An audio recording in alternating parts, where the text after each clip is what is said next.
दोस्तों मुझे कमेंट्स में आए दिन रोज रोज बच्चे एक ही चीज बोलते रहते हैं कि आपको लिंग्विस्टिक्स पर एक वीडियो बनानी चाहिए। ये लिंग्विस्टिक्स क्या है हमें समझ में नहीं आता। कई बच्चों को लिटरेचर पढ़ते वक्त लिंग्विस्टिक्स भी पढ़नी पड़ती है, क्योंकि नेट की प्रिपरेशन करने वाले बच्चों को लिंग्विस्टिक्स के बारे में पता होना बहुत जरूरी है।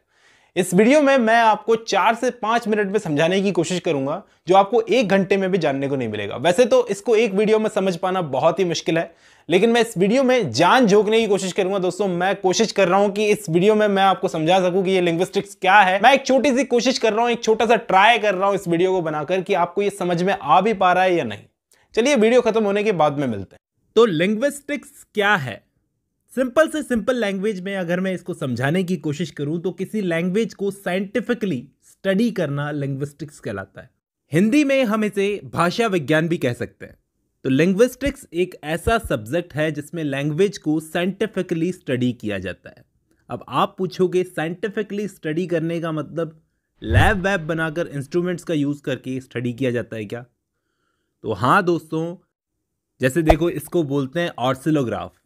इसमें साउंड की तरंगों को, वेव्स को इलेक्ट्रिक एनर्जी में ट्रांसलेट किया जाता है। ये एक इंस्ट्रूमेंट है। इसी की तरह साउंड स्पेक्ट्रोग्राफ, सोनोग्राफ, ऐसे बहुत सारे इंस्ट्रूमेंट्स मैं आपको गिनवा सकता हूं जिनसे साउंड्स को स्टडी किया जाता है। अब आप मुझसे ये पूछोगे कि सर आप तो साउंड को स्टडी करने की बात कर रहे हो, आप यहां पर लैंग्वेज को स्टडी करने की बात नहीं कर रहे हो। तो दोस्तों लैंग्वेज किस चीज़ से बनती है? देखो लिंग्विस्टिक्स में वाइड चीज़ें देखी जाती है। मतलब लिंग्विस्टिक्स मान लो एक बहुत बड़ा बरगद का पेड़ है, इसकी बहुत सारी ब्रांचेस हैं जिनके बारे में मैं आपको आगे बताऊंगा। इसके अंदर हम सब कुछ स्टडी करते हैं साइंटिफिकली, जैसे साउंड कैसे प्रोड्यूस होता है, लैंग्वेज कैसे बनती है, लैंग्वेज का डेवलपमेंट कैसे होता है। क्योंकि इस लिंग्विस्टिक सब्जेक्ट के आने से पहले एक सब्जेक्ट चलता था पहले फिलोलॉजी, उसके अंदर ये लैंग्वेज को पढ़ा जाता था। लेकिन फिलोलॉजी में कमी क्या थी? कमी ये थी कि उसमें सिर्फ कंपैरिजन चलता था। एक लैंग्वेज का कंपैरिजन दूसरी लैंग्वेज से करते थे, इसलिए उसको कंपैरेटिव फिलोलॉजी भी कहा जाता है। और आज की डेट में अगर हम देखें तो फिलोलॉजी लिंग्विस्टिक्स से बहुत अलग है दोस्तों। कैसे अलग है? फिलोलॉजी में प्राइमरीली रिटन लैंग्वेज पर फोकस किया जाता था कि रिटन लैंग्वेज की हिस्टोरिकल डेवलपमेंट कैसे हुई, उस पर फोकस किया जाता था। कंपैरिजन करके देखा जाता था कि इस लैंग्वेज का रिलेशन किसी दूसरी लैंग्वेज से या कल्चर से तो नहीं। लेकिन लिंग्विस्टिक्स में रिटन लैंग्वेज के साथ साथ स्पोकन लैंग्वेजेस पर भी फोकस किया गया। मतलब स्पोकन लैंग्वेजेस को प्रायोरिटी दी गई। इसमें लैंग्वेज की नैरो पिक्चर नहीं बल्कि वाइड पिक्चर देखी जाती है। अब मैं धीरे धीरे जैसे जैसे समझाना शुरू करूंगा दोस्तों, ढंग से चीजें समझ में आने लगेगी। मैं समझाता हूं, आपको सब समझ में आ जाएगा। लिंग्विस्टिक्स में एक ब्रांच होती है जिसमें स्पीच और साउंड्स को स्टडी किया जाता है, उसको फोनेटिक्स बोलते हैं दोस्तों। जिसमें स्पीच और साउंड को स्टडी किया जाता है उसे क्या बोलते हैं? फोनेटिक्स। और जिसमें फोनीम्स को स्टडी किया जाता है। फोनीम्स क्या होते हैं दोस्तों? मतलब यूनिट्स ऑफ साउंड्स। जब साउंड्स की यूनिट्स बनती है ना, जैसे कैट, बैट, हैट, बैड, इन यूनिट्स को जिसमें स्टडी किया जाता है उसको कहते हैं फिनोलॉजी। ठीक है। अब इन यूनिट्स से बनते हैं वर्ड्स। उन वर्ड्स को जिसमें स्टडी किया जाता है ना उसको बोलते हैं मॉर्फोलॉजी। क्या बोलते हैं? मॉर्फोलॉजी। अब उन्हीं वर्ड से बनती है फ्रेजेस और सेंटेंसेस। इन फ्रेजेस और सेंटेंसेस को जिसमें स्टडी किया जाता है उसको बोलते हैं सिंटैक्स। और उन्हीं फ्रेजेस और सेंटेंसेस से बनते हैं लिटरल मीनिंग्स, जिनको हम स्टडी करते हैं सेमेंटिक्स में। और फिर आता है उस चीज का कॉन्टेक्स्ट जानना, जिसको हम पढ़ते हैं प्रैग्मेटिक्स में। ठीक है। तो ये सारी ब्रांचेस है लिंग्विस्टिक्स की। यानी मैंने कहा था ना, लिंग्विस्टिक्स एक बड़ा बरगद का पेड़ है और ये सब उसकी ब्रांचेस है। पहले आती है वो ब्रांचेस जिसमें हम साउंड को स्टडी करते हैं, जैसे फोनेटिक्स और फोनोलॉजी। फिर आती है वो ब्रांचेस जिसमें हम साउंड के स्ट्रक्चर्स को स्टडी करते हैं, जैसे मॉर्फोलॉजी और सिंटैक्स। और फिर आती है वो ब्रांचेस जिनमें उन स्ट्रक्चर्स के मीनिंग्स को समझा जाता है, जिसमें आते हैं सेमेंटिक्स और प्रैग्मेटिक्स। तो अलग अलग डायमेंशंस में हम लिंग्विस्टिक्स को स्टडी करते हैं, साउंड के डायमेंशन में भी, स्ट्रक्चर के डायमेंशन में भी और मीनिंग के डायमेंशन में भी। अगर मैं और ज्यादा डीप जाकर समझाने की कोशिश करूं तो इन ब्रांचेस के अंदर भी ब्रांचेस होती है दोस्तों। उन ब्रांचेस में सबसे इंपॉर्टेंट अगर कोई ब्रांच है तो वो शुरुआती ब्रांचेस है जिनमें साउंड प्रोड्यूस होता है, जैसे कि फोनेटिक्स। इसको फोनेटिक्स बोला जाता है दोस्तों, फोनेटिक्स नहीं बोला जाता। काफ़ी लोग इसको फोनेटिक्स बोलते हैं तो वो सही नहीं है। तो फोनेटिक्स में क्या होता है, जब हम लिंग्विस्टिक्स को स्टडी करते हैं यानी लैंग्वेज को समझने की कोशिश करते हैं तो सबसे जो बारीक यूनिट होती है ना दोस्तों, वो होती है फोनेटिक्स, जिसके अंदर हम समझते हैं कि साउंड कैसे प्रोड्यूस होता है। इसमें साउंड को स्टडी किया जाता है। इसका क्या मतलब है समझने की कोशिश करते हैं। देखो, जब हम फोनेटिक्स पढ़ते हैं तो उसके अंदर पहली चीज तो हम पढ़ते हैं कि साउंड बनता कैसे है। दूसरी चीज हम पढ़ते हैं कि साउंड ट्रैवल कैसे करता है, यानी ट्रांसमिट कैसे होता है, एक जगह से दूसरी जगह कैसे जाता है वेव्स के थ्रू। और तीसरा हम पढ़ते हैं कि कोई इंसान साउंड को रिसीव कैसे करता है। ठीक है, 3 तरह से हम पढ़ते हैं। फोनेटिक्स में 3 ब्रांचेस होती है। साउंड बनता कैसे है, साउंड ट्रैवल कैसे करता है, और तीसरा साउंड रिसीव कैसे होता है। ये साउंड बनता कैसे है इसको पढ़ते हैं हम लिंग्विस्टिक्स में, साउंड ट्रैवल कैसे करता है इसको हम पढ़ते हैं फिजिक्स में, और साउंड रिसीव कैसे होता है इसको हम पढ़ते हैं मेडिकल फील्ड में। लिंग्विस्टिक्स में जब हम इसको पढ़ते हैं तो कहते हैं articulatory phonetics, articulatory phonetics. Physics में जब हम इसको पढ़ते हैं तो बोलते हैं अकोस्टिक फोनेटिक्स। क्या बोलते हैं? Acoustic phonetics. और मेडिकल वाले में ऑडिटरी फोनेटिक्स। तो उम्मीद है यहां तक आपको क्लियर हो चुका है जो मैं समझाने की कोशिश कर रहा हूं। आपके दिमाग में जरूर ये आ रहा होगा कि मतलब इसकी जड़ें दूसरे सब्जेक्ट्स में भी घुस रही है। तो हाँ दोस्तों, दूसरे सब्जेक्ट्स में भी घुस रही है। अब हमें क्या पढ़ना है कि साउंड प्रोड्यूस कैसे होता है। हमें यह नहीं पढ़ना कि साउंड ट्रेवल कैसे करता है, हमें यह नहीं पढ़ना कि साउंड रिसीव कैसे होता है, हमें क्या पढ़ना है साउंड प्रोड्यूस कैसे होता है। तो इसे हम किस में पढ़ेंगे? आर्टिकुलेटरी फोनेटिक्स में।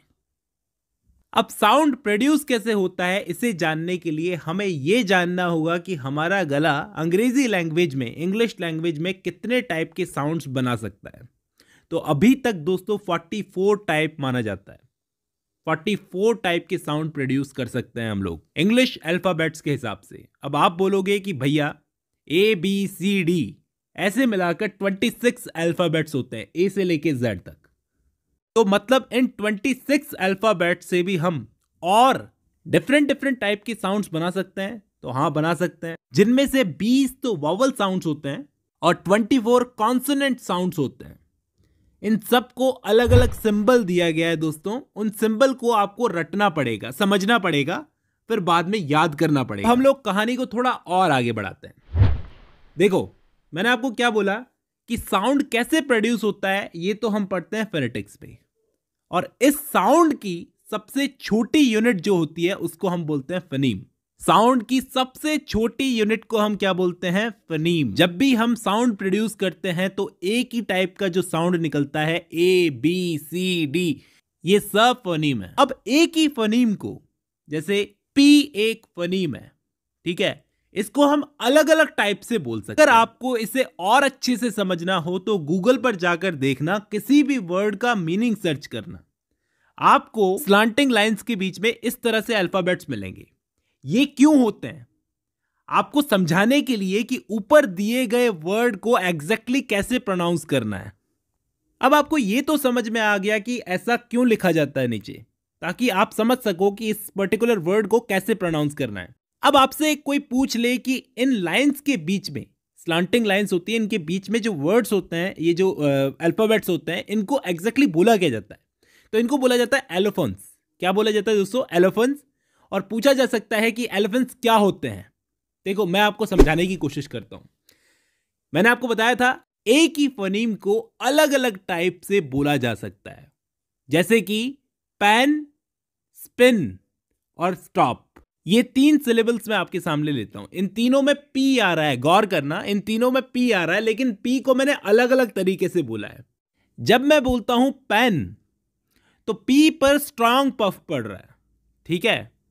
जब मैं बोलता हूं स्पिन तो P पर वीक पफ पड़ रहा है, और जब मैं बोलता हूं स्टॉप तो P पर पफ पड़ ही नहीं रहा है। अब पफ का मतलब ये मत समझना कि जोर पड़ रहा है, मुंह से सांस कैसे बाहर आ रही है। पेन जब बोलता हूं तो बहुत ज्यादा तेजी से सांस बाहर आ रही है। स्पिन जब बोलता हूं तो वीक पफ पड़ता है, और स्टॉप में तो बाहर ही नहीं आती। तो अब आप पूछोगे कि सर हमें ये सारी चीजें पढ़नी पड़ेगी, किसमें सांस बाहर आ रही है, किसमें नहीं आ रही है, किसमें अटक के आ रही है, किसमें फ्रिक्शन हो रहा है। हाँ, ये सारी चीजें पढ़नी पड़ेगी दोस्तों। उम्मीद कर रहा हूं आपको वो सारी चीजें समझ में आ रही है जो मैं समझाने की कोशिश कर रहा हूं। फनीम आपको समझ में आ गया होगा। फनीम क्या होता है? किसी भी टाइप का साउंड जो मुंह से बाहर आता है वो फनीम होता है। सिंगल साउंड, किसी भी टाइप का सिंगल साउंड फनीम कहलाता है। अब हमें समझना है कि ये सिलेबल क्या होता है। सिलेबल तो आप सबको पता होगा, जब दो फनीम, दो या दो से ज्यादा फनीम्स मिलते हैं तो एक सिलेबल बनता है, जिसे हम वर्ड भी बोलते हैं। जैसे म, अ और न को मिलाकर बनता है एक सिलेबल मैन। ऐसे ही बैट, हैट, कैट, ये सब सिलेबल हैं। दो या दो से ज्यादा साउंड मिलकर सिलेबल बनाते हैं। और अगर सिंगल साउंड होगा तो उसको हम क्या बोलेंगे? फनीम। जैसे ई एक फनीम है और ट एक फनीम है, दोनों मिल गए तो बन गया इट। तो ये हुआ एक सिलेबल, इट। मैं जानता हूं कि आपके दिमाग में क्या चल रहा है। आप ये सोच रहे हो कि सांस बाहर आएगी, अंदर जाएगी, ये क्या सिस्टम हुआ? हाँ दोस्तों, आपसे एक इंटरेस्टिंग सवाल पूछा जा सकता है, आर्टिकुलेटर्स क्या होते हैं? देखो दोस्तों, आर्टिकुलेटर्स वो ऑर्गन्स होते हैं जिनसे साउंड प्रोड्यूस होता है। For example lips, teeth, tongue, nose. जैसे हमारे लिप्स होते हैं वो भी मूव करते हैं। टीथ का भी बड़ा रोल होता है जब हम वर्ड्स को प्रोनाउंस करते हैं। टंग का भी अपना रोल होता है। नोज का भी अपना रोल होता है। और इसके अलावा रूफ ऑफ माउथ, जो हमारी मुंह के अंदर ऊपर की तरफ जो छत होती है ना, रूफ, उस पर टंग की पोजीशन कैसी होती है? क्या वो उससे टकरा रही है कोई वर्ड बोलते हुए? क्या वो नहीं टकरा रही है? जब कोई बात करेगा तो उसकी जीभ माउथ में ऊपर रूफ को टच कर रही है या नहीं? ये चीजें भी देखी जाती है इसके अंदर। जब वो बोल रहा है तो सांस पूरी तरह से बाहर आ रही है, बीच में ब्रेक लेकर आ रही है, या फिर फ्रिक्शन के साथ में आ रही है, जैसे ट्री। तो आर्टिकुलेटर्स क्या होते हैं? वो सारे ऑर्गन्स होते हैं जिनसे साउंड को प्रोड्यूस होने में मदद मिलती है। इंग्लिश लैंग्वेज में 26 अल्फाबेट्स होते हैं। ए से लेकर जेड तक गिन लेना, 26 होते हैं। ABCDEFGH ऐसे करके 26 अल्फाबेट्स होते हैं। और इन 26 अल्फाबेट्स से 44 टाइप के साउंड्स निकलते हैं। कितने टाइप के? 44 टाइप के। लास्ट वीडियो में मैंने आपको बताया था। अब आप सबको पता होगा 26 अल्फाबेट्स में से 5 तो वाउल्स होते हैं और 21 क्या होते हैं? कॉन्सोनेंट्स। इन 5 वाउल्स से 20 टाइप के साउंड्स निकलते हैं दोस्तों। और इन 21 कॉन्सोनेंट से 24 टाइप के साउंड्स निकलते हैं। टोटल मिलाकर हो गए 44 साउंड्स। तो आप कहोगे कि हाँ, इन 5 वावल्स से इतने सारे साउंड्स निकलते हैं। हाँ, इन 5 वावल्स से इतने सारे साउंड्स निकलते हैं। 20 टाइप के साउंड्स निकलते हैं। कितने टाइप के? 20 टाइप के। तो आज हम पढ़ेंगे वावल साउंड्स को कि वावल्स में से कितने टाइप के साउंड्स निकलते हैं। 20 टाइप के निकलते हैं, मैंने आपको बताया। ये 20 भी 2 पार्ट्स में डिवाइड होते हैं दोस्तों। पहला टाइप होता है मोनोफ्थोंग्स का, जो होते हैं 12, और दूसरे होते हैं डिफ्थोंग्स, जो होते हैं 8। कितने होते हैं? 8। तो दोनों मिलाकर हो गए 20 साउंड्स। मैं एक बार फिर से ऊपर से आता हूं। अंग्रेजी भाषा में 26 अल्फाबेट्स होते हैं, जिसमें से 5 वावल्स होते हैं। वावल्स निकालते हैं 20 साउंड्स, और 20 में से 12 तो मोनोफ्थोंग्स होते हैं और 8 होते हैं डिफ्थोंग्स। यहां तक कहानी समझ में आ गई होगी। अब आगे बढ़ते हैं। मोनोफ्थोंग्स को हम समझते हैं। मोनोफ्थोंग्स का पहले इस वर्ड का मतलब समझने की कोशिश करते हैं। देखो, मोनो का मतलब होता है अकेला। ये पुरानी लैंग्वेज का एक वर्ड है। मोनो का मतलब होता है अकेला। आपने मोनोलॉग सुना होगा। मोनो मतलब अकेला, और थोंगोस का मतलब होता है साउंड, अकेला साउंड, यानी सिंगल साउंड की बात हो रही है यहां पर। वॉवल्स में से जो सिंगल साउंड निकलते हैं उनको मोनोफ्थोंग्स कहा जाता है। और एक और नाम से बुलाया जाता है प्योर वॉवल साउंड। जो साउंड प्योर होते हैं, मिले हुए नहीं होते किसी के साथ में, यानी ऐसे वॉवल्स जिनमें सिंगल साउंड निकलता हो उनको मोनोफ्थोंग्स कहा जाता है। तो हम इन 12 साउंड्स को देखते हैं। सबसे पहले ये जो सिंबल आपको दिख रहा है, इसको बोलते हैं ई, मतलब long E. For example sheep, beach या रीच। सेकंड मोनोफ्थोंग है, ये जो सिंबल आपको दिख रहा है, इसको बोलते हैं ई। क्या बोलते हैं? ई। मतलब अगर हम हिंदी के हिसाब से पढ़ने की कोशिश करें तो वो बड़ा वाला ई था और ये छोटा वाला ई है। एग्जाम्पल देखिए, अच्छे से समझ में आएगा। जैसे सिट, हिट या फिर शिप। तो ये छोटी ई जहां पर आ रही है उसके लिए ये वाला सिंबल यूज होगा। नेक्स्ट इज ऊ। देखो जो ये यू है ये दो स्लांटिंग लाइंस के बीच में दो डॉट्स लगकर होता है, तो ये ऊ का साउंड, बड़े ऊ का साउंड प्रोड्यूस करता है, जैसे स्कूल, शूट। जबकि छोटे ऊ का सिंबल ऐसे बनेगा, ये दो स्लांटिंग लाइंस के बीच में ऐसा वाला ऊ हो तो हम कैसे बोलेंगे ऊ, जैसे फुट या फिर put. Next sound is a. ये दो स्लांटिंग लाइंस के बीच में अगर ई हो तो इसे हम कैसे बोलेंगे ए, जैसे एंड या फिर बेड। नेक्स्ट इज अ। ये दो स्लांटिंग लाइंस के बीच में अगर ऐसा साइन आपको दिखे तो इसे बोलेंगे हम अ, जैसे द या फिर टीचर। तो टीचर में भी ऐसा साउंड आ रहा है ना, यहां पर आपको थोड़ा सा कंफ्यूजन हो सकता है इन दोनों में। नेक्स्ट इज अ। इसके लिए हम कौन सा वर्ड यूज कर सकते हैं, जैसे गर्ल या फिर बर्ड, बर्थ। तो ऐसे साउंड के लिए हम इस सिंबल का यूज करेंगे। नेक्स्ट इज अ। इसके लिए हम बोलेंगे door, floor. Next is a. तो यहां पर आपको समझने की जरूरत है, ऐसा लग रहा है जैसे दो अल्फाबेट्स आपस में जुड़े हुए हैं, ए और ई, लेकिन इसमें एक ही टाइप का साउंड प्रोड्यूस हो रहा है, अ, जैसे मैन, कैट। नेक्स्ट इज अ। तो यहां पर ये इस टाइप का साइन आपको मिले तो इसको बोलते हैं अ, जैसे अंडर, अप, अप, अंडर या अप। नेक्स्ट इज आ, मतलब जैसे फादर, इसको बोलते हैं अ और इसको बोलते हैं आ, अंडर, फादर। नेक्स्ट होता है ओ, जैसे हॉट, पॉट। तो ये 12 हो गए प्योर वॉल्स, जिनको हम बोलते हैं मोनोफ्थोंग्स। क्या बोलते हैं? मोनोफ्थोंग्स, क्योंकि इनमें एक ही टाइप का साउंड निकलता है। दूसरे होते हैं डिप्थोंग्स, जो कि 8 होते हैं।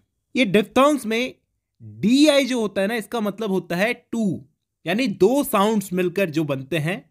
ये प्योर नहीं होते, क्योंकि ये दो साउंड्स मिलकर बनते हैं, इसलिए इनको डिप्थोंग्स कहा जाता है। तो सबसे पहले ये ई और आई, ये दोनों मिलकर बनाते हैं ए, जैसे प्रे, ब्रेक, एक। दूसरा होता है ए और आई, ये दोनों मिलकर बनाते हैं आई, जैसे क्राइम, लाइट, बाइट, हाइट। तो ए और आई मिलकर बनाते हैं आई। नेक्स्ट है ऑय, ऑय, जैसे बॉय, ऑयल। नेक्स्ट इज ओ, for example no, low, slow. Next is आओ, जैसे क्राउन या फिर नाउ। नेक्स्ट इज ईयर, आई और ए मिलकर बनता है ईयर, जैसे नियर, बियर, पियर। जब ये ई और ए मिलते हैं तो बनते हैं एयर, जैसे एयर, फेयर या फिर चेयर। और लास्ट में ये यू और ए मिलकर बनते हैं उअर, जैसे पुअर या फिर टूअर। तो दोस्तों ये थे 8 डिप्थोंग्स। इससे पहले मैंने आपको बताया मोनोफ्थोंग्स। तो ये 20 वॉवल साउंड्स के बारे में मैंने आपको बताया। उसके अंदर हम लोग साउंड को स्टडी कर रहे थे कि साउंड कैसे प्रोड्यूस होता है, ठीक है। अब उन साउंड से बनते हैं पैटर्न्स, जैसे अ, आ, ई, ऊ। ये सब साउंड्स हैं। अब इन सबको मिलाओगे तभी तो पैटर्न बनेंगे। इन पैटर्न्स को जिसमें हम स्टडी करते हैं उसको कहा जाता है फोनोलॉजी। समझ में आ गया होगा। और ये पैटर्न भी हम लोग सारे पैटर्न्स को स्टडी नहीं करेंगे कि सारी लैंग्वेजेस के पैटर्न को स्टडी करेंगे। हिंदी, उर्दू, इंग्लिश, सारी लैंग्वेजेस अपने अपने हिसाब से पैटर्न बनाती है साउंड के। तो इसलिए कहा था मैंने, किसी स्पेसिफिक लैंग्वेज के साउंड सिस्टम या साउंड पैटर्न को स्टडी करना फोनोलॉजी कहलाता है। फॉर एग्जाम्पल, इंग्लिश लैंग्वेज में साउंड के पैटर्न्स कैसे बनते हैं, ये स्टडी अगर हम करेंगे तो ये फोनोलॉजी में की जाएगी। नहीं समझ में आया? और सिंपल करके समझाता हूं। जैसे इंग्लिश लैंग्वेज ही ले लो, क्योंकि हम इंग्लिश के स्टूडेंट हैं, तो इंग्लिश लैंग्वेज ले लो। आपने कई बार इंग्लिश लैंग्वेज के साउंड सिस्टम को नोटिस किया है, लेकिन आप बिल्कुल बेखबर हो उस चीज़ से। जैसे एक एग्जांपल लेता हूं मैं, मशीन, MACHINE मशीन, और एक होता है मैकेनिज्म। अब ये दोनों वर्ड्स मैंने आपके सामने रखे, अगर आप ध्यान से देखो तो दोनों की स्पेलिंग में CH आ रहा है, लेकिन मशीन के केस में ये CH श साउंड को प्रोड्यूस कर रहा है, और मैकेनिज्म के केस में यही CH क साउंड को प्रोड्यूस कर रहा है। Mechanism, machine, mechanism. तो आपने कभी नोट किया है यहां भी CH है, यहां भी CH है, यहां पे श क्यों और यहां पे क क्यों? CH तो सेम ही है, ये अलग अलग साउंड क्यों प्रोड्यूस कर रहा है? जब हम इसको स्टडी करते हैं ना दोस्तों, इस साउंड पैटर्न को स्टडी करते हैं कि CH अलग अलग साउंड क्यों प्रोड्यूस कर रहा है, तो उसे हम फिनोलॉजी बोलते हैं। उम्मीद करता हूं अभी तो समझ में आ गया होगा, और अगर नहीं समझ में आया तो एक और एग्जांपल देकर समझाता हूं। जैसे SEAC, ये समुंदर वाला सी होता है, और SEEC ये देखने वाला सी होता है। ये सी और सी दोनों की स्पेलिंग अलग अलग है, यहां पे EA आ रहा है और यहां पे EE आ रहा है, लेकिन दोनों सेम से ही क्यों प्रोनाउंस हो रहे हैं? इस चीज को हम समझते हैं फिनोलॉजी में। अब समझ में आ गया होगा, अब तो आ ही गया होगा। मैंने सिंपल से सिंपल शब्दों में आपको समझाने की कोशिश की है कि ये फिनोलॉजी होता क्या है। अब दोस्तों मैं फिनोलॉजी की दो इंपॉर्टेंट ब्रांचेस की बात करता हूं। फिनोलॉजी की दो इंपॉर्टेंट ब्रांचेस होती है, वैसे तो 4 होती है, लेकिन मैं आपको 2 के बारे में बताता हूं। एक होती है सेगमेंटल फिनोलॉजी और दूसरी होती है सुप्रा सेगमेंटल फिनोलॉजी। अब अगर हमें फिनोलॉजी को समझना है तो हमें इन दोनों ब्रांचेस को समझना पड़ेगा। ये सेगमेंटल फिनोलॉजी क्या होती है और सुप्रा सेगमेंटल फिनोलॉजी क्या होती है। पहले हम लोग सेगमेंटल फिनोलॉजी को समझने की कोशिश करते हैं। पहले इस वर्ड सेगमेंटल का मतलब समझते हैं। सेगमेंटल का मतलब होता है टुकड़े टुकड़े कर देना या तोड़ देना, टोटे टोटे कर देना। तो जब हम किसी साउंड के पैटर्न को टोटे टोटे करके समझते हैं, टुकड़े टुकड़े करके समझते हैं, जैसे वॉल्स को समझें, कॉन्सोनेंट्स को समझें, वॉल्स के अंदर भी मोनोफ्थाउंग्स को समझें, डिप्थाउंग्स को समझें, ट्रिप्थाउंग्स को समझें, इन सब को समझें, तो हम उस साउंड के पैटर्न को टुकड़े टुकड़े करके समझ रहे हैं। तो किसी भी साउंड के पैटर्न को टुकड़े टुकड़े करके समझना सेगमेंटल फिनोलॉजी कहलाता है। जबकि सुप्रा सेगमेंटल में क्या होता है? सुप्रा सेगमेंटल के अंदर इसी साउंड पैटर्न के म्यूजिकल एस्पेक्ट्स को समझने की कोशिश करते हैं। ये लिटरेचर वालों के लिए बहुत इंपॉर्टेंट है। कैसे है मैं समझाता हूं। इसके अंदर हम पढ़ते हैं कि कौन से वर्ड पर कितना स्ट्रेस पड़ रहा है और कौन से वर्ड पर स्ट्रेस नहीं पड़ रहा है। इसमें हम रिदम को समझते हैं, इंटोनेशन को, यानी कुछ भी वर्ड हम बोलते हैं तो किसमें हमारी वॉइस की पिच ज्यादा हो रही है, किसमें कम हो रही है, ये सब हम सुप्रा सेगमेंटल फिनोलॉजी में समझते हैं। मतलब कौन से सिलेबल पे स्ट्रेस पड़ रहा है, कौन से सिलेबल पे स्ट्रेस कम पड़ रहा है, ये सब चीजें समझते हैं हम सुप्रा सेगमेंटल में, जो कि हमारे मीटर के लिए बड़ा इंपॉर्टेंट है। जब हम पोएट्री के अंदर मीटर को पढ़ते हैं तो उसमें स्ट्रेस और अनस्ट्रेस सिलेबल के बारे में पढ़ना बहुत इंपॉर्टेंट है। दोस्तों आज की इस वीडियो में हम लोग लिंग्विस्टिक्स की एक ब्रांच को स्टडी करेंगे, मॉर्फोलॉजी। इसके अंदर हम लोग लैंग्वेज की सबसे छोटी और इंडिपेंडेंट यूनिट वर्ड को स्टडी करते हैं। दोस्तों वर्ड बाउंड कैसे होते हैं, इनमें प्रीफिक्स और सफिक्स क्या होता है, अफिक्स क्या होते हैं, काफी सारी चीजें हैं जानने लायक इसके अंदर। बच्चों को काफी टफ पड़ जाता है अगर वो अपने सिलेबस में इसको पढ़ते हैं तो। लेकिन दोस्तों एक ब्रीफ ओवरव्यू दूंगा, मतलब सिंपल से सिंपल वर्ड्स में समझाने की कोशिश करूंगा कि इसके अंदर हम क्या स्टडी करते हैं। चलिए शुरू करते हैं, मिलता हूं इस वीडियो के एंड में। तो इस वीडियो में हम लोग डिटेल से समझने की कोशिश करेंगे ये मॉर्फोलॉजी होता क्या है। ये लिंग्विस्टिक्स की एक ब्रांच है जिसको एकदम अलग से स्टडी किया जाना चाहिए। सवाल ये आता है कि इसमें हम स्टडी करते क्या हैं, क्योंकि फोनेटिक्स में और फोनोलॉजी में हमें समझ में आता है कि हम साउंड को स्टडी करते हैं कि साउंड बनता कैसे है। इसमें हम क्या स्टडी करते हैं? इसमें हम स्टडी करते हैं कि उन साउंड से जो वर्ड्स बनते हैं ना, उन वर्ड्स के इंटरनल स्ट्रक्चर को स्टडी किया जाता है। तो अब हम आगे बढ़ते हैं। सबसे पहले हमें ये समझना होगा कि ये वर्ड क्या होता है। मैं रिपीट कर रहा हूँ, यहाँ पर मैं साउंड नहीं बोल रहा हूँ, मैं बोल रहा हूँ कि वर्ड क्या होता है। तो वर्ड लैंग्वेज में सबसे छोटी और इंडिपेंडेंट यूनिट होती है और इसकी पोजीशन हम चेंज कर सकते हैं। इसको आगे भी रख सकते हैं, पीछे भी रख सकते हैं, बीच में भी रख सकते हैं, स्टार्टिंग में रख सकते हैं, एंड में रख सकते हैं। तो वर्ड सबसे छोटी यूनिट होती है, इंडिपेंडेंट यूनिट होती है, जो किसी पर डिपेंडेंट नहीं होती है, और वर्ड को ही हम मॉर्फोलॉजी में समझते हैं। मैं एग्जांपल देकर समझाता हूं। देखो, the man looked at the horses. अब यहां पर ये जो वर्ड है हॉर्सेस, इसमें एस जो है ये एक प्लूरल मार्क है। आप सबको पता है एस लगाने से ये हॉर्स का हॉर्सेस हो गया। इस एस की अकेले कोई औकात नहीं है, मतलब ये डिपेंडेंट है हॉर्स पर, यानी इसका अपना कोई मीनिंग इसको नहीं मिल रहा है। हॉर्स के साथ लगकर ही ये अपना मीनिंग बनाएगा, उसके बिना इसकी कोई वैल्यू नहीं है, ये कोई वर्ड है ही नहीं।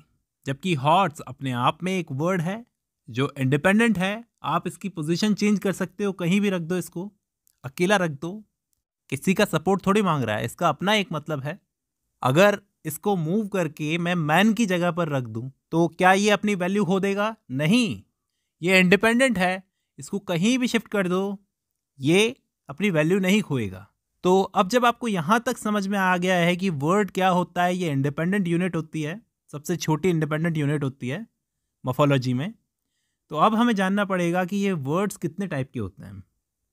वर्ड्स दो टाइप के होते हैं, सिंपल वर्ड्स और दूसरे कॉम्प्लेक्स वर्ड्स। देखो, सिंपल वर्ड्स में कोई भी इंटरनल स्ट्रक्चर नहीं होता, इसके अंदर सिर्फ एक ही मॉर्फीम होता है। जबकि कॉम्प्लेक्स वर्ड्स में इंटरनल स्ट्रक्चर होता है और इसमें दो या दो से ज़्यादा मॉर्फीम्स हो सकते हैं। दोनों में फ़र्क समझ लो। सिंपल वर्ड्स में तो कोई इंटरनल स्ट्रक्चर नहीं होता और इसमें एक ही मॉर्फीम होता है, जबकि कॉम्प्लेक्स वर्ड्स में इंटरनल स्ट्रक्चर होता है और इसमें दो या दो से ज़्यादा मॉर्फीम हो सकते हैं। अब ये इंटरनल स्ट्रक्चर क्या होता है, ये हमें एक एग्जाम्पल से समझ में आएगा। जैसे मैं सिंपल वर्ड्स का एग्जाम्पल देता हूं जिनके अंदर कोई स्ट्रक्चर नहीं होता, वर्क, और कॉम्प्लेक्स वर्ड होता है वर्कर। सिंपल वर्ड का एक और एग्जाम्पल देता हूं, रन, कॉम्प्लेक्स वर्ड होता है रनर। सिंपल वर्ड तो होता है बिल्ड, जबकि कॉम्प्लेक्स वर्ड होता है बिल्डर।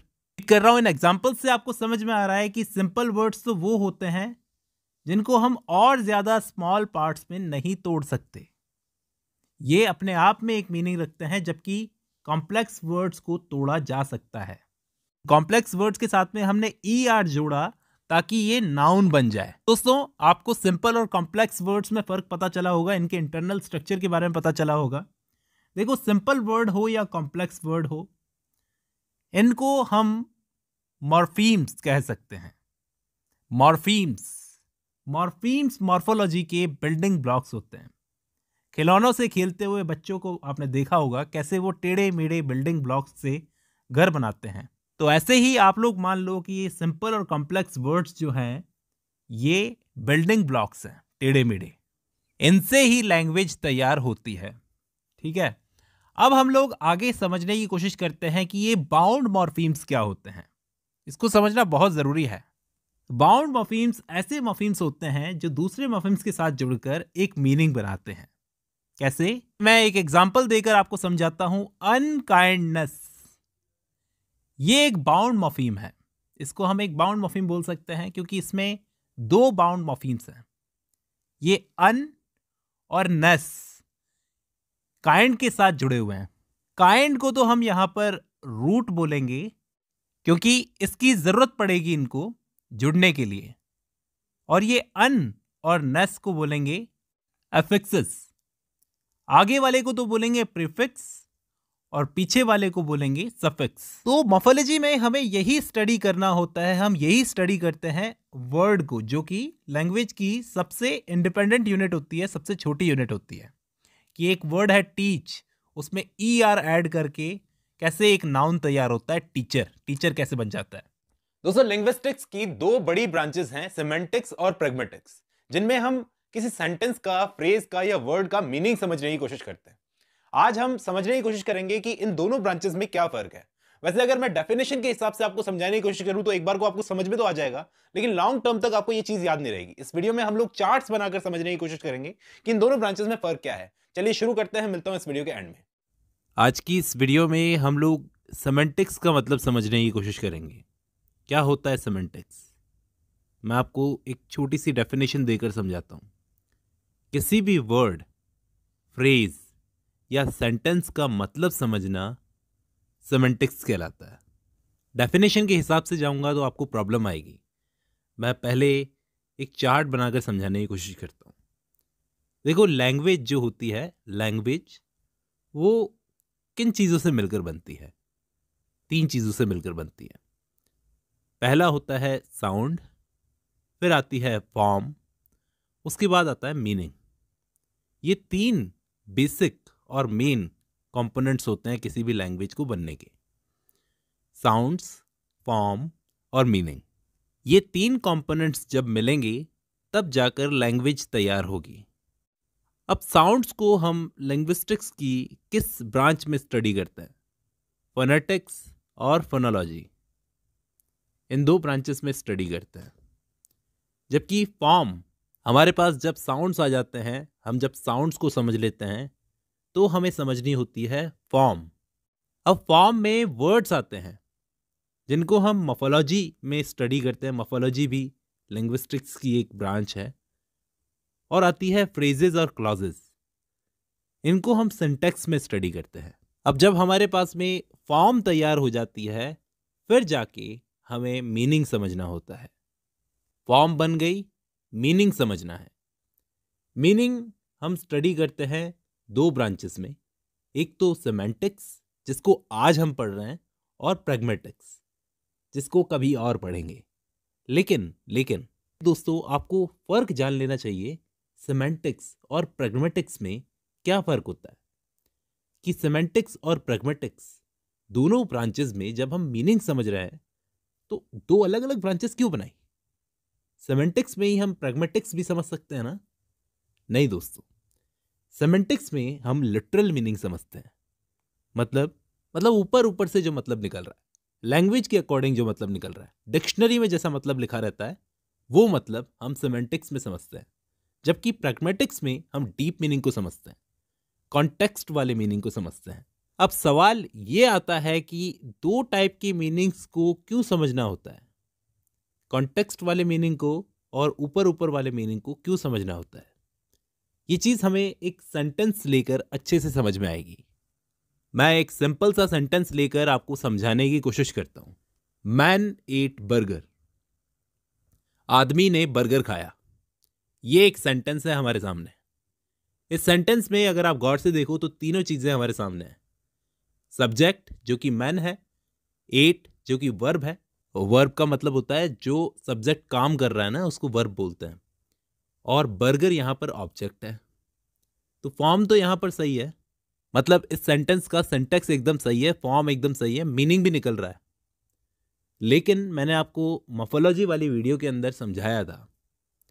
अगर आपने वो वीडियो ढंग से देखी हो तो ठीक है, नहीं देखी हो तो डिस्क्रिप्शन में लिंक मिल जाएगा, अभी जाकर देख लेना।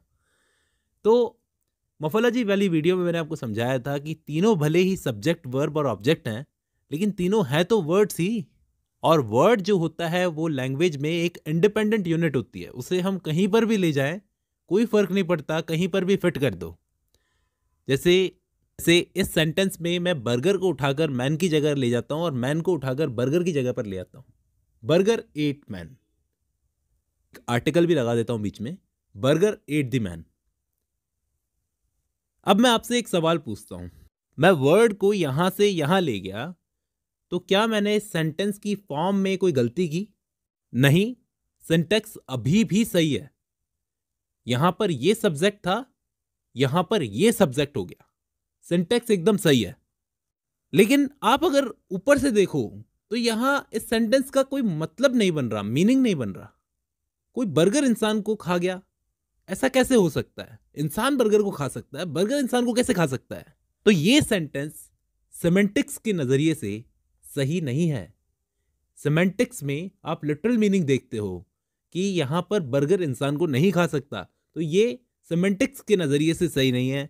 लेकिन हो सकता है कि प्रैग्मेटिक्स के नजरिए से ये एकदम सही हो सकता है इस सेंटेंस का डीप मीनिंग ये निकल रहा हो कि उस इंसान ने इतना बर्गर खाया कि लास्ट में वो बर्गर ही उस इंसान को खा गया।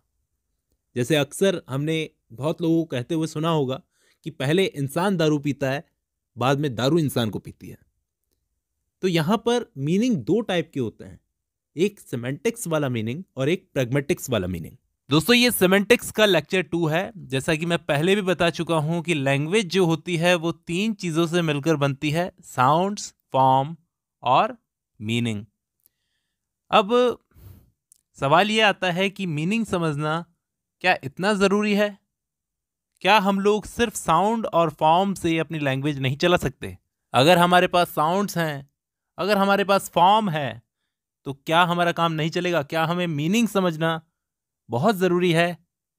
तो दोस्तों, चल तो सकता है काम, लेकिन इस बात का जवाब मैं आपको एक एग्जाम्पल देकर समझाना पसंद करूंगा। मान लो कि मैंने अपनी कोचिंग चालू की, ठीक है, और आप सब बच्चे मेरे पास पढ़ने के लिए आए उस कोचिंग में। वैसे तो आज तक मैंने कभी ऑफलाइन कोचिंग में पढ़ाया नहीं है और खुशकिस्मती से आगे भी पढ़ाऊंगा नहीं। तो मान लो मैंने अपनी कोचिंग चालू की, उसके अंदर काफ़ी सारे बच्चे पढ़ने के लिए आए। अब एक क्लासरूम में हम लोग बैठे हैं। अचानक आप में से एक बच्चा उठता है और बोलता है, sir can I go to the bathroom. अब हम सब जानते हैं कि वो परमिशन मांग रहा है, क्योंकि हमें इसका मीनिंग पता है सेंटेंस का। क्या होगा अगर मैं उस बच्चे के सवाल का जवाब ऐसे दूं, आई होप यू कैन। बहुत वियर्ड लगेगा, अजीब लगेगा। आप मुझसे कहोगे, सर वो आपसे अपनी एबिलिटी नहीं पूछ रहा है, वो आपसे परमिशन मांग रहा है। ओह अच्छा, तुम परमिशन मांग रहे हो? यस यस यू कैन, तुम जा सकते हो। इसलिए हमें ये मीनिंग समझना बहुत ज़रूरी होता है। इसलिए हमें समझना होगा कि सिर्फ साउंड्स और फॉर्म से हमारा काम नहीं चलेगा। ये ग्रामर जो होती है ना, ये दो टाइप की होती है। इस ग्रामर में दो टाइप की अप्रोचेस होती है। एक होती है प्रिस्क्रिप्टिव अप्रोच और दूसरी होती है डिस्क्रिप्टिव अप्रोच। प्रिस्क्रिप्टिव अप्रोच को समझने की कोशिश करते हैं। प्रिस्क्रिप्टिव अप्रोच क्या होती है? जैसा कि हमें ये वर्ड प्रिस्क्रिप्टिव देखकर ही अंदाज़ा लग रहा है कि यहाँ पर कोई चीज़ प्रेस्क्राइब की गई है। प्रेस्क्राइब्ड, प्रेस्क्राइब्ड का मतलब क्या होता है दोस्तों? हम डॉक्टर के पास गए, उसने हमें कुछ मेडिसिन्स प्रेस्क्राइब की, जिन दवाइयों को हमें मेडिकल स्टोर से लेना है। वो मेडिकल स्टोर वाला हमको रूल्स बताएगा कि तुम्हें ऐसे ऐसे ये दवाई लेनी है, सुबह खाली पेट, शाम को खाना खाने के बाद में, इस तरीके से। तो यहाँ पर प्रेस्क्राइब वर्ड क्यों यूज़ किया, डिस्क्राइब क्यों यूज़ नहीं किया? प्रेस्क्राइब करने का मतलब होता है रूल्स समझाना। तो जो ग्रामर प्रेस्क्रिप्टिव अप्रोच से चलती है ना, वो ग्रामर रूल्स के अकॉर्डिंग चलती है। वो कहती है तुम यहाँ पर can I go to bathroom क्यों बोल रहे हो? तुम्हें मे वर्ड का यूज़ करना चाहिए। तुम्हें बोलना चाहिए मे आई गो टू बाथरूम, क्योंकि मे यहाँ पर परमिशन लेने के लिए मॉडल जो है वो डिज़ाइन किया गया है, कैन परमिशन लेने के लिए नहीं होता है। तो ये रूल्स कहते हैं। इसलिए प्रेस्क्रिप्टिव ग्रामर बोलती है कि रूल्स पहले आते हैं, यूज बाद में आता है। ये हमें बताती है कि कौन सा सेंटेंस ग्रामेटिकली सही है और कौन सा सेंटेंस ग्रामेटिकली गलत है। जबकि डिस्क्रिप्टिव अप्रोच के अंदर क्या किया जाता है? डिस्क्रिप्टिव अप्रोच जो होती है ग्रामर की, वो जजमेंटल नहीं होती, राइट या रॉन्ग का लेबल नहीं लगाती किसी पर। इसमें यह देखा जाता है कि लैंग्वेज कैसे यूज की जाती है, बजाय कि कैसे यूज की जानी चाहिए। Can I go to bathroom भी सही है अगर इसे ज्यादातर लोग सही मानते हैं तो। इस अप्रोच के हिसाब से पहले यूज आता है, बाद में रूल्स आते हैं। पहले यूज, बाद में रूल्स। तो ज्यादातर बोलचाल वाली भाषा में हम डिस्क्रिप्टिव ग्रामर के अप्रोच को लगाते हैं। उम्मीद करता हूं यहां तक आपको सब कुछ क्लियर है। इसके बाद हम आगे बढ़ते हैं। देखो, हम क्या पढ़ रहे थे? सेमेंटिक्स। हमें यह भी समझ में आ गया कि मीनिंग जानना क्यों जरूरी है। मैंने आपको एग्जाम्पल देकर समझा दिया, और साथ ही साथ मैंने आपको यह भी समझा दिया कि आम बोलचाल वाली भाषा में किस तरह से डिस्क्रिप्टिव अप्रोच लगाई जाती है। तो अब मीनिंग समझना हमारे लिए बहुत जरूरी है। सेमेंटिक्स में हम 7 तरह के 7 टाइप के मीनिंग्स को समझते हैं। ये 7 टाइप के मीनिंग्स कौन कौन से होते हैं? सबसे पहले conceptual meaning, connotative meaning, social meaning, affective meaning, reflected meaning, collective meaning और थीमेटिक मीनिंग। हम एक एक करके इन सब मीनिंग्स को समझने की कोशिश करते हैं। सबसे पहले हम लोग कंसेप्चुअल मीनिंग पर चलते हैं। कंसेप्चुअल मीनिंग क्या बोलता है? मान लो एक वर्ड है निडल।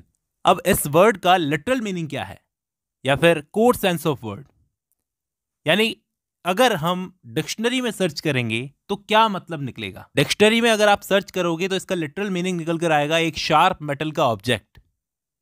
यही है इसका कंसेप्चुअल मीनिंग, लिटरल मीनिंग। ये फिक्स्ड मीनिंग होता है, इसको कोई चेंज नहीं कर सकता है। मतलब एक शार्प मेटल का ऑब्जेक्ट ही निडल कहलाता है, इसको कोई चेंज नहीं कर सकता। नेक्स्ट है कॉनोटेटिव मीनिंग। कॉन्सेप्चुअल मीनिंग से आगे बढ़कर ये हमें कुछ डिटेल्स बताता है। अब ये meaning society to society vary करता है, कल्चर टू कल्चर वेरी करता है, पर्सन टू पर्सन वेरी करता है। ये हमें उस वर्ड के सिर्फ फिजिकल कैरेक्टरिस्टिक्स के बारे में नहीं बताएगा, बल्कि कुछ साइकोलॉजिकल और सोशल प्रॉपर्टीज के बारे में बताएगा। जैसे मैं एक वर्ड लेता हूं वुमेन, इस वर्ड का कंसेप्चुअल मीनिंग क्या निकलेगा? ये वर्ड एक पर्सन से रिलेटेड है, इंसान से रिलेटेड है, जो कि अडल्ट है और फीमेल है। ये तो हो गया कंसेप्चुअल मीनिंग। कॉनोटेटिव मीनिंग क्या बोलेगा कि ये वर्ड जो है एक ऐसे जीव के लिए यूज किया गया है जो सॉफ्ट हार्टेड होता है, जो लंबे बाल रखता है, साड़ी या स्कर्ट पहनता है। अब society to society, culture to culture depend करेगा कि औरतें कहीं कहीं तो छोटे बाल भी रखती है, कहीं कहीं तो साड़ी की जगह जीन्स भी पहनती है, स्कर्ट की जगह पैंट शर्ट भी पहनती है। ये फिक्स नहीं होता कंसेप्चुअल मीनिंग की तरह, ये चेंज होता रहता है। मान लो आज के टाइम पर साड़ी पहनती हैं औरतें हमारे यहाँ पर, हो सकता है आने वाले टाइम पर जीन्स पहनने लगे या फिर कुछ और पहनने लगे। तो इसका मतलब यह है कि ये चेंज होता रहता है। ये कॉनोटेटिव मीनिंग जो है चेंज होता रहता है। कि इससे पहले वाले कॉन्सेप्चुअल मीनिंग में मैंने आपको क्या बताया था, ये चेंज नहीं होता है, फिक्स्ड रहता है। एक अडल्ट नॉन मेल पर्सन, उसको हम फीमेल बोलेंगे, इसका मीनिंग चेंज नहीं हो सकता। ठीक है, अडल्ट और नॉन मेल पर्सन को ही हम वुमेन बोलेंगे। जबकि सोशल मीनिंग क्या होता है, इन दोनों से एक स्टेप आगे जाकर बात करता है। जिस सोसाइटी में आप रह रहे हो वहां इस वर्ड का यूज कैसे किया जाता है। जैसे यूएसए और यूके के लोगों में एक ही वर्ड का अलग अलग तरीके से यूज किया जाता है। 16th सेंचुरी में जिस तरह से किसी वर्ड का यूज किया जाता था, 21st सेंचुरी में उस वर्ड का बहुत अलग तरीके से यूज किया जाता है। इंग्लिश लिटरेचर के लोगों के लिए मून जो एक वर्ड है उसका अलग तरीके से यूज किया जाता है, जबकि साइंस वाले बच्चे मून को अलग तरीके से यूज करेंगे। हम बोलेंगे मून, वो बोलेंगे लून। तो सोशल मीनिंग वो होता है जो सोसाइटी के हिसाब से होता है, सोसाइटी के हिसाब से निकाला जाता है। नेक्स्ट वाला मीनिंग है अफेक्टिव मीनिंग। इसको इमोटिव मीनिंग भी कहते हैं। मतलब वो मीनिंग जो इंसान अपने इमोशंस के साथ जोड़कर देखता है, फीलिंग्स के साथ। जैसे कोई बच्चा है वो मदरलेस है, जिसकी माँ नहीं है, तो मदर वर्ड वो अपने इमोशंस के हिसाब से जोड़कर देखेगा। इस तरीके का मीनिंग निकालने को कहते हैं हम अफेक्टिव मीनिंग या फिर इमोटिव मीनिंग। जैसे कोई इंसान है जिसके पास घर नहीं है, तो वो घर वर्ड को अपने इमोशंस के साथ जोड़कर देखेगा। बाकी के ये जो 3 मीनिंग्स हैं, इन तीनों को मैं एक पर्टिकुलर वीडियो बनाकर समझाऊंगा। उम्मीद करता हूँ इस वीडियो से आपको कोई ना कोई हेल्प जरूर मिली होगी, मीनिंग समझना क्यों जरूरी है। चलिए आज की इस वीडियो में बस इतना ही।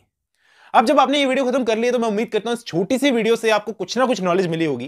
दोस्तों मेरा तरीका अलग है, मैं छोटी छोटी वीडियोस बनाकर समझाने की कोशिश करता हूँ। अब सिमेंटिक्स को हम लोग एक पर्टिकुलर वीडियो बनाकर ढंग से डिस्कस करेंगे कि इसके अंदर क्या क्या टर्म्स हैं। चलिए आज की इस वीडियो में बस इतना ही, मिलता हूं नेक्स्ट वीडियो में।